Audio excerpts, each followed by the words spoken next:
Servus aus Marokko. Wir sind hier schon seit gestern, also das heißt ungefähr einen Tag sind wir schon hier. Gestern ist allerdings nicht sehr viel passiert, beziehungsweise die letzten Tage ist nicht so viel passiert. Ich würde sagen, ich fasse euch jetzt einfach mal ganz schnell zusammen, bevor wir dann richtig reinstarten. Also, wir sind zuerst mit dem Anhänger losgefahren von uns zu Hause aus nach Genua, haben kurz vor Genua die Maschinen abgeladen und sind dann halt eben rüber zur Fähre gefahren. Da haben wir gemerkt, dass Hannes seine Knieprotektoren nicht dabei hatte. Dann haben wir in Genua nochmal schnell neue Knieprotektoren besorgt. Allerdings hatten kaum noch Geschäfte offen und deshalb sind es richtig windige Knieprotektoren geworden. Aber egal, die haben wir einfach mitgenommen, dass wir irgendwas mit dabei haben. Dann sind wir auf die Fähre, über 50 Stunden mit dem Boot rüber nach Tanger, nach Marokko. Auf der Fähre haben wir noch einige Leute kennengelernt, die grob den gleichen Weg fahren wollen wie wir. Und haben wir uns ein bisschen ausgetauscht, weil für die war das nicht das erste Mal. Die waren sehr erfahren, den wir da kennengelernt haben. Gerade der eine, mit dem wir uns sehr lange unterhalten haben, der Frank. Mal schauen, vielleicht werden wir den noch mal treffen. Und der hat uns einige Tipps eben gegeben. Genau. Dann sind wir in Tanger angekommen, nach den 50 Stunden oder so, haben über 3,5 Stunden gebraucht aus dieser Fähre raus, bis wir eben von der Fähre unten waren, dann Zoll durch hatten, das Stempel im Pass drin hatten, dann die Maschinen einreisen durften, was weiß ich, keine Ahnung. Irgendwie Autos wurden noch geröntgt und keine Ahnung. Auf jeden Fall, es hat ein bisschen gedauert. Ja, mussten wir auch noch zum Hotel hinfahren. Hotel war schon bezahlt. Wir haben allerdings, Garage war noch nicht bezahlt und halt diesen Touristentax oder so war auch noch nicht bezahlt. Wir haben aber noch kein Geld gewechselt, das heißt, das hat auch noch mal Ewigkeiten gedauert, weil Fun Fact, wir können beide nicht ein einziges Wort Französisch, was sehr, sehr interessant werden wird hier. Und genau, das hat dann auch noch ein bisschen gedauert, aber wir sind dann reingekommen. Dort haben wir uns dann als allererstes, nachdem wir halt alles hochgetragen haben, auf den Weg gemacht, um Geld zu wechseln. Dann haben wir uns noch was zu essen geholt. Allerdings war es schon so spät, dass halt nur noch so Fast-Food-Sachen offen hatten. Das heißt, wir haben uns einfach in der ersten Nacht in Marokko eine Pizza geholt. Die haben wir dann gegessen. Dann sind wir ins Hotel gegangen. Am nächsten Tag erstmal übel lange geschlafen, dann richtigen Zeitdruck gehabt, weil wir mussten ja wieder aus dem Hotel irgendwie raus. Also gleich in der Früh losgestartet in einen Supermarkt, weil wir brauchen ja auch noch eine SIM-Karte und Essen. Essen haben wir bekommen, SIM-Karte aber nicht. Dafür mussten wir noch mal zu so einem anderen Shop hingehen, zu so einem Teleshop oder sowas, Tele-Internet-Shop für eine SIM-Karte. Die haben uns dann aber wieder weitergeschickt zu so einem windigen kleinen Supermarkt. Der hatte dann eine SIM-Karte für uns und hat die uns auch halt irgendwie so aktiviert und keine Ahnung. Auf jeden Fall haben wir jetzt wieder Internet fürs Handy. Dann sind wir wieder zurück zum Hotel, haben alles aufgeladen. Dann mussten wir ja noch immer die Mission Knieprotektoren vollenden. Sind also zum ersten Motorradgeschäft hingefahren, wo also von den Bildern her im Internet ganz gut ausgeschaut hat. Der hatte halt einen Satz Knieprotektoren da. Die hat er aber gestern leider verkauft. Das heißt, er hatte keine mehr. Der hat dann ein bisschen rumgeschaut, meinte, ja, zu dem Laden sollten wir da hinfahren. Der ist auf der gleichen Seite von der Stadt, aber halt weiter unten. Zu dem sollen wir hin, der hat noch welche. Da sind wir hin, der hatte sage und schreibe noch 3 Knieprotektoren. Einen Satz davon haben wir noch gekauft. Der Satz hätte tatsächlich noch Ellbogenschoner mit dabei gehabt. Die haben wir ihm aber dann dagelassen. Und genau, also Hannes hat jetzt 2 Knieprotektoren und ein Satz davon hat sogar so eine harte Schale und ein Gelenk. Das andere etwas nehmen wir jetzt trotzdem noch ein bisschen mit, bis wir ein Vertrauen haben in die neu gekauften Knieschoner. Und genau, aber damit haben wir dieses Problem auch gelöst. Ab jetzt geht's Richtung Süden, Richtung Atlasgebirge. Unser erstes Ziel wird sein, in die Richtung von Fez zu kommen. Ansonsten die nächsten Tage, die gesamte Route, wir haben insgesamt 2 Monate Zeit, ist null geplant. Wir haben kein festes Ziel, wohin wir wollen. Wir haben einige Punkte, die wir anschauen könnten, aber nicht müssen. Und ja, in diesem Sinne beginnen ab jetzt 2 Monate, wo wir uns einfach treiben lassen. Wo wir einfach schauen, wohin wollen wir, was wollen wir anschauen, wo gefällt es uns. Und ja, dahin fahren wir. Und darauf freuen wir uns jetzt halt auch schon. Heute geht es höchstwahrscheinlich einfach nur noch Straße runter Richtung Süden, um schon mal ein bisschen weiter reinzukommen. Aber selbst auf das freue ich mich schon. Einfach ein bisschen weiter ins Hinterland reinzukommen, weil ich meine, hier an der Küste, direkt am Hafen, natürlich ist alles noch immer sehr, sehr westlich, sehr, sehr genauso wie bei uns halt auch. Merkt mir jetzt halt eigentlich kaum einen Unterschied und ich freue mich jetzt halt einfach schon darauf, das Land von allen Seiten kennenzulernen. Und ja, weil uns die Zeit jetzt langsam ausgeht, würde ich sagen, wir sehen uns das nächste Mal auf dem Motorrad. Bis dann. Wir haben uns extra auf die große Straße draufgeknallt, damit wir relativ schnell vorwärts kommen, weil auf der Karte haben wir einen Platz rausgefunden, wo wir eventuell schlafen können. Ich meine, ja, wir kennen die Gegebenheiten hier nicht so in den Alpen oder im Balkan, würden wir wissen, da können wir safe schlafen. Wie auch immer, das ist noch 155 Kilometer entfernt und wir kommen um 18:54 Uhr an und da ist die Sonne schon weg. Das heißt, wir müssen uns davor schon irgendwas suchen und wir wollen noch einmal davor tanken. Wir sind schon 115 Kilometer gefahren und wollen immer schauen, dass wir nur so 300 Kilometer fahren oder so, bevor wir dann halt wieder tanken. Damit wir ja nie zu leer kommen und auch nie zu viel dann halt wieder an Sprit brauchen. Ich meine, hier oben ist es noch gar kein Thema, aber dass wir uns schon mal dran gewöhnen. Es ist auf jeden Fall sehr, sehr besiedelt. Hätte ich jetzt auch nicht gedacht. Ich dachte, umso weiter wir hinterkommen, umso weniger Häuser sind da auch einfach. Aber hier sind überall Häuser. Es hört einfach nicht auf. Mal schauen, ab wann das aufhört. Schaut euch das an, das ist einfach eine Stadt. Ich habe mir schon beim Herfahren so stellenweise gedacht, so auf der gegenüberliegenden Seite, hey, überall so Polizeikontrollen, okay, einfach richtig random. Aber dabei, jetzt gerade sind wir ja auf unserer Seite durch so was durchgefahren. Dabei sind es halt wirklich einfach diese Kontrolldinger, ne? Also wir sind wieder komplett voll aufgetankt. Und haben gerade, ich habe hier gerade einen Hund drin, haben gerade einen möglichen Schlafplatz gefunden. Und dahin fahren wir jetzt.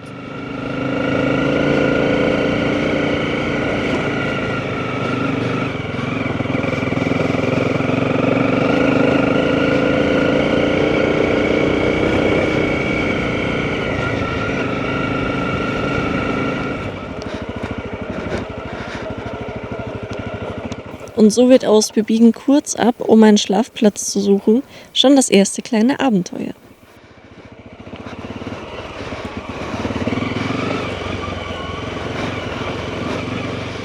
Ich frage mich, wo der hätte sein sollen. Der Weg. Ja, ich bin richtig abgebogen. Upsala. Ich bin richtig abgebogen. Oh, kritische Sache hier.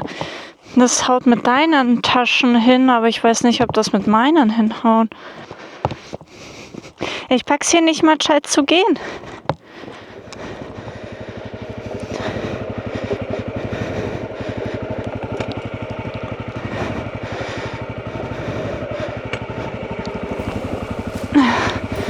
Bin drin.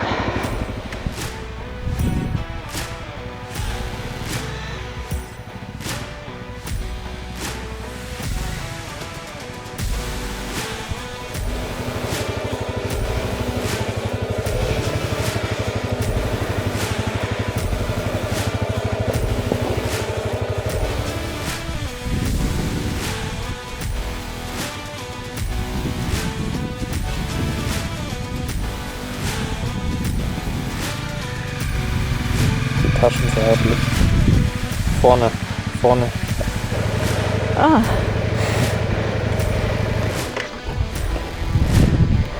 Warte, aber das ist blöd. Ui. Aber könnte gehen. Aber ich muss sie so rüber tun.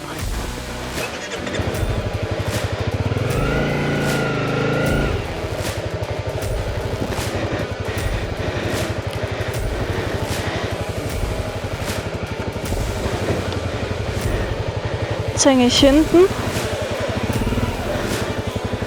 Auf beiden Seiten.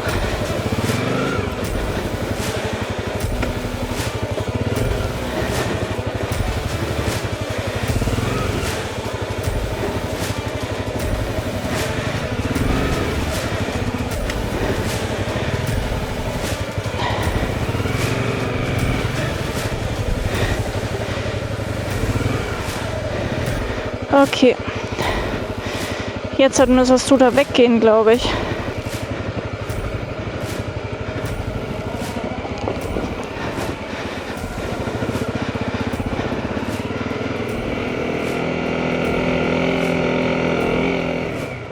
Ich glaube, einen schöneren Start nach Marokko kann man sich eigentlich nicht vorstellen. Allerdings bin ich ein bisschen am Kämpfen. Mein Motorrad läuft irgendwie nicht ganz so rund, wie es eigentlich sollte. Aber ich schiebe es auf den Anfang der Reise, dass ich einfach noch nicht richtig drin bin, dass ich noch ein paar Kilometer oder Tage brauche, um mich richtig einzugrooven in diesen Reisealltag. Weil die Maschinen, die stehen ja top da. Nur irgendwas ist komisch.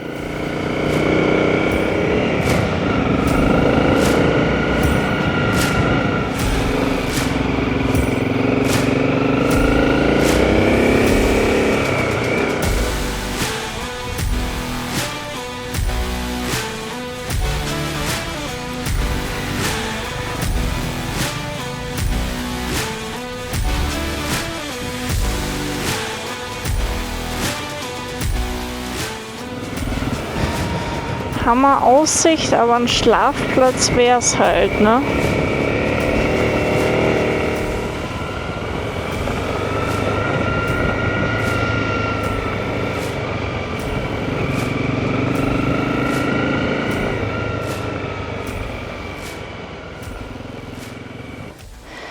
Also komplett random. Wir sind die Straße jetzt einfach weitergefahren und sie endet einfach ungelogen hier. Also Straße, Ende. Komplett random. Also warum ist da überhaupt eine Straße? War ja nichts auf dem Weg eigentlich. Ah, okay. Ja, das ist jetzt unser Campingplatz. Hier nisten wir uns ein.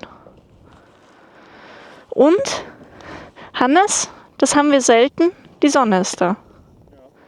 Wir haben 6:30 Uhr. Ah, nee. Wir haben 17:50 Uhr. Das heißt, wir bauen eigentlich instant auf und können dann eigentlich gleich schlafen gehen mal wieder. Okay, ich stelle mich da drüben hin.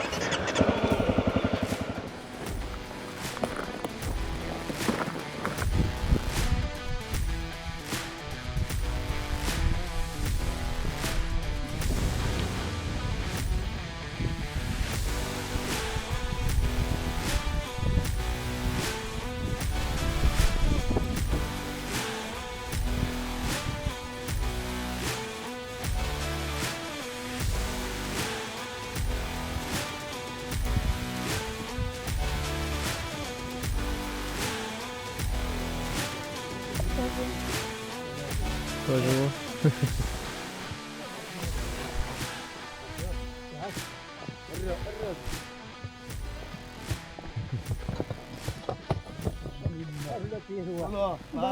Bonjour.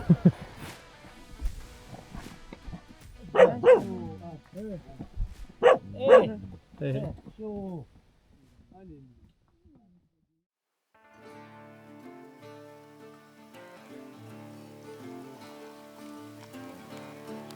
Einen wunderschönen ersten guten Morgen, beziehungsweise schon der zweite, aber der erste Morgen in der Nacht in einem Zelt drinnen.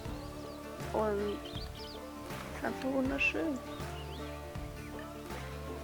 Ich habe mich noch gar nicht selbst gesehen, also eventuell erschrecke ich dann einfach, wenn ich das Video anschaue. Ihr müsst jetzt einfach damit leben. Aber es ist echt schön. Die Landschaft hat irgendwie was Einfaches, Leichtes. Man erkennt irgendwie eher so richtig an, dass die um einiges härtere Gegebenheiten aushalten könnte und gerade einfach nur absolut zufrieden damit ist, dass es so ist, wie es gerade eben ist. Und komplett dankbar. Und ich finde, das sieht man so extrem. Das hat so eine Einfachheit irgendwie. Das ist voll beruhigend, finde ich. Voll schön.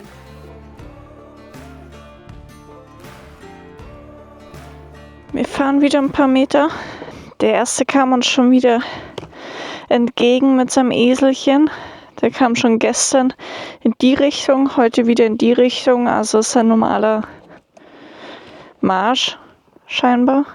Aber wahnsinnig nett, hat uns gleich noch Wasser angeboten und so weiter und so fort. Sehr, sehr süß. Hund ist auch gleich hergekommen. Und wir fahren jetzt halt wieder zurück Richtung Straße. Und dann werden wir Richtung Atlasgebirge fahren, was da, glaube ich, hinter mir dann halt irgendwann sein müsste. Also keine Ahnung, 300, 400 Kilometer heute. Mal schauen. Wir wollen ja Richtung Süden kommen. Von dem her fahren wir mal los.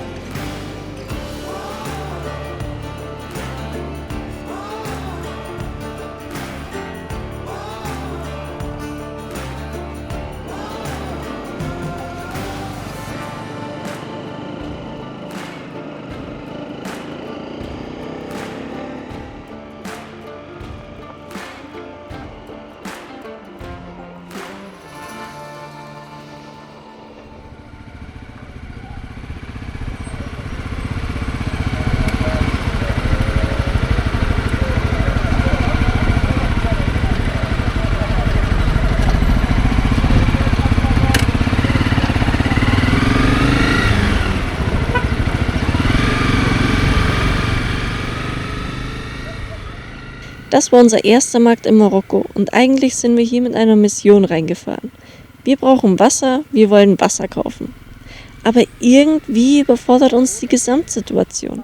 Die Menschen, die Autos, der Markt. Wir waren so einen Hauch überfordert einfach. Little did we know, dass das der westlichste Markt sein wird, den wir in den nächsten 2 Monaten sehen werden. Aber wir fahren trotzdem weiter und hoffen, dass wir unser Wasserproblem einfach irgendwie anders lösen.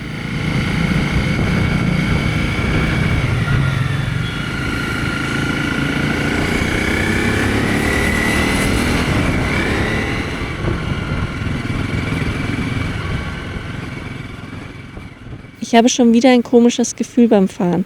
Manchmal schon fast so, wie als würde die Kupplung rutschen. Die Drehzahl haut nach oben ab, aber die Power kommt einfach nicht. Das schreit alles einfach nach Kupplung. Aber die Kupplung wurde ja direkt vor der Abfahrt getauscht. Das heißt, die ist noch nicht mal 300 Kilometer alt. Das kann es also nicht sein. Also schiebe ich es wieder auf mich, dass ich einfach noch nicht drin bin und der Reisealltag und das Fahren einfach noch ein bisschen brauchen.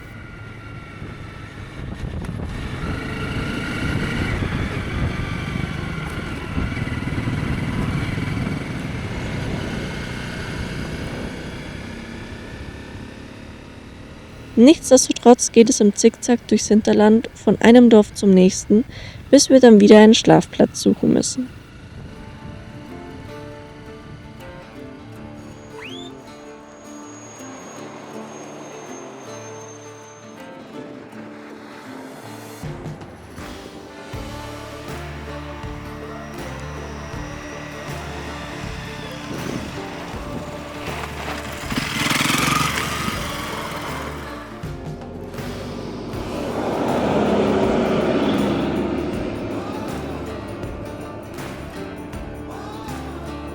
Ja gut. Und ich habe mir Sorgen gemacht, dass ich überladen bin. Also probieren wir unser Glück auf dem Berg da drüben.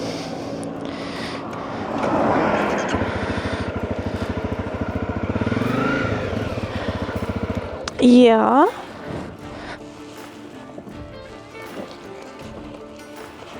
Natürlich hätte ich den nicht vergessen. Natürlich habe ich auch nicht vergessen, meinen Helm zuzumachen. So, jetzt sind wir aber ready.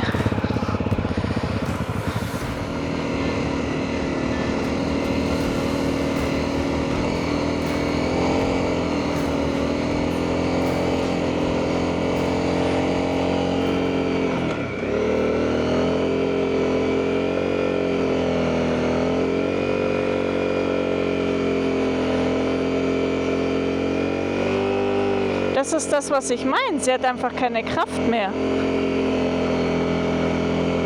Ha? Ja, das war aber jetzt erster auf Vollgas.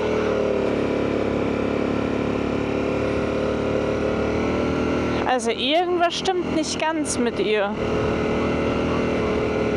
Ja. Staubt voll schön.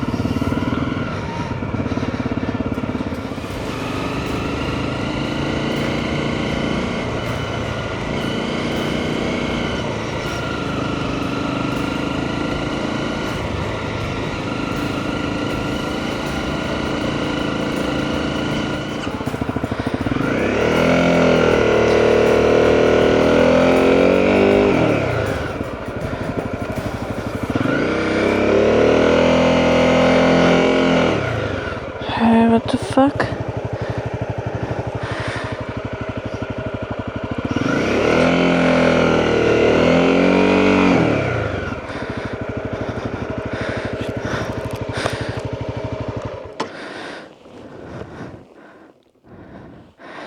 Was ist denn da unten? Also Leute, ich probiere es jetzt halt nochmal. Es kann nicht sein, dass irgendwas mit meiner Maus nicht stimmt. Das muss an mir liegen. Ich schneide jetzt mir mein Brillchen hier wieder hin. Okay.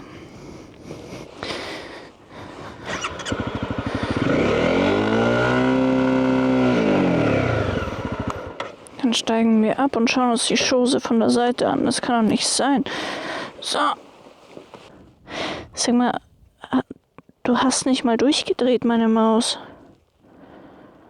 Kann das sein? Da.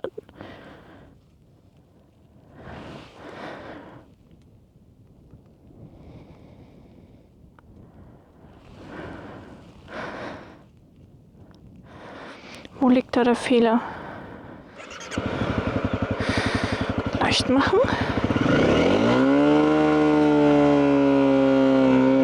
Nein, ich habe hier auch 0 km/h drauf.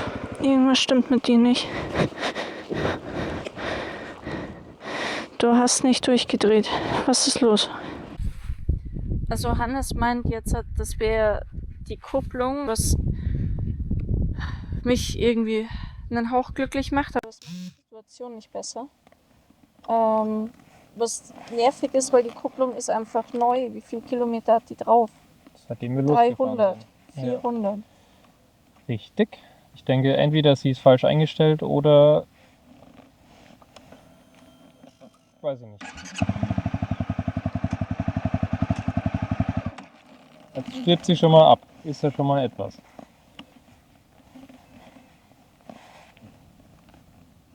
Ich meine, es ist eine traumhafte Kulisse für so einen Scheiß, aber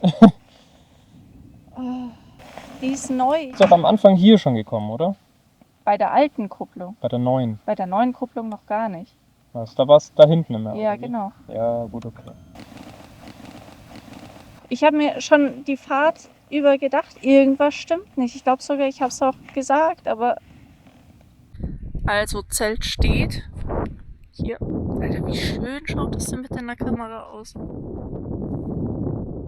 Heftig. Jetzt machen wir die Kupplung. Das sieht sehr professionell aus. Kleiner MacGyver am Start. Ich habe jetzt gerade schon ein bisschen gedreht. Aber jetzt muss ich schauen, ob ich in die richtige Richtung gedreht habe.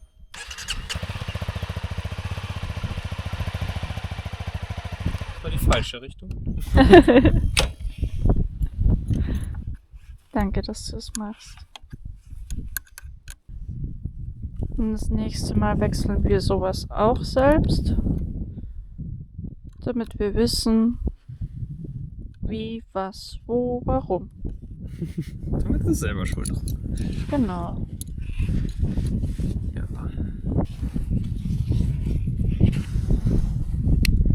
Warte kurz. Warte ganz kurz. Ich will sehen, wann sie kommen. Ah, okay, aber es ist schon deutlich besser.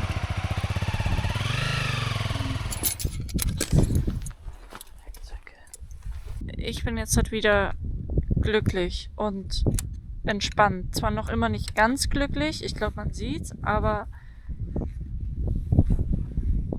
Baby doch nicht kaputt. Ja. Mich nervt's trotzdem ein bisschen. Und ich rufe kurz meinen Papa an. Ja. Hallo Papa. Hallo. Hi. Du, ich Wer? muss ganz kurz mit dir reden. Ja, rede. Ja, weil wir haben doch extra eine neue Kupplung einbauen lassen. Und jetzt rate mal, die war falsch eingestellt und jetzt ist sie mir gefühlt halt kaputt gegangen auf dem Berg. Aber jetzt haben wir sie wieder richtig einstellen können. Also es ist jetzt noch nichts irgendwie so ganz hin oder so. Aber trotzdem nervt's mich. Nur Scheiße, wa? Ja.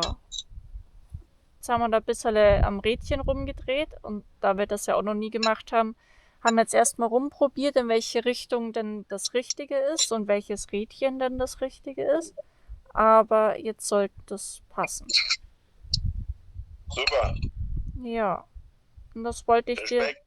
jetzt halt nur kurz sagen, weil das hat mich genervt und das war jetzt scheiße. Das kann ich mir vorstellen. Hinten auslassen wir okay. Am Anfang ist scheiße. Ja, voll. Naja. Aber das war immerhin auf der Suche nach einem Schlafplatz und dadurch haben wir einen richtig schönen Schlafplatz gefunden. Und Zelt steht jetzt auch schon. Und genau, jetzt machen wir uns auch was Feines zum Essen. Alles klar. Das müsste jetzt der 4. Dezember sein, gell? Mhm. Ja. Und das heißt ja eigentlich auch, dass ja jetzt nicht der 4. Advent ist, aber halt das 4. Adventskalender-Türchen geöffnet werden muss. Und meine Mama hat uns so einen Adventskalender gemacht, so einen kleinen zum Mitnehmen. Und den würde ich sagen, packen wir jetzt aus bis Türchen 4. Ich habe da schon mal reingeschaut. Ich weiß, dass wir die Türchen suchen müssen. 10, 14. Wenn einer alleine träumt, ist es nur ein Traum. Wenn viele gemeinsam träumen, ist das der Anfang einer neuen Wirklichkeit. Was habe ich da das letzte Mal? Das war in irgendeinem Buch drinnen. Ich bekomme es nicht mehr genau zusammen, aber ein Traum ist nur eine Realität, die darauf wartet. Oder eine Realität, die darauf wartet, real zu werden. Irgendwie so. Und du musst halt ihr den nötigen Schubs geben, um in die Wirklichkeit zu kommen. Und an Weihnachten haben wir auch noch ein Special mit dabei. Ja. Müsst aber halt jetzt nur abwarten. Oder sollen wir schon sagen? Warum? Was haben wir denn dabei?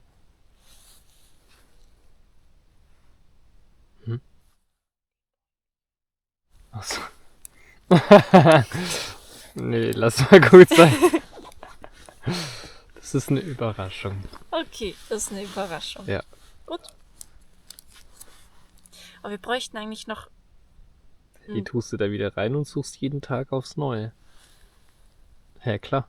Dann habe ich Weihnachten und Ostern in einem.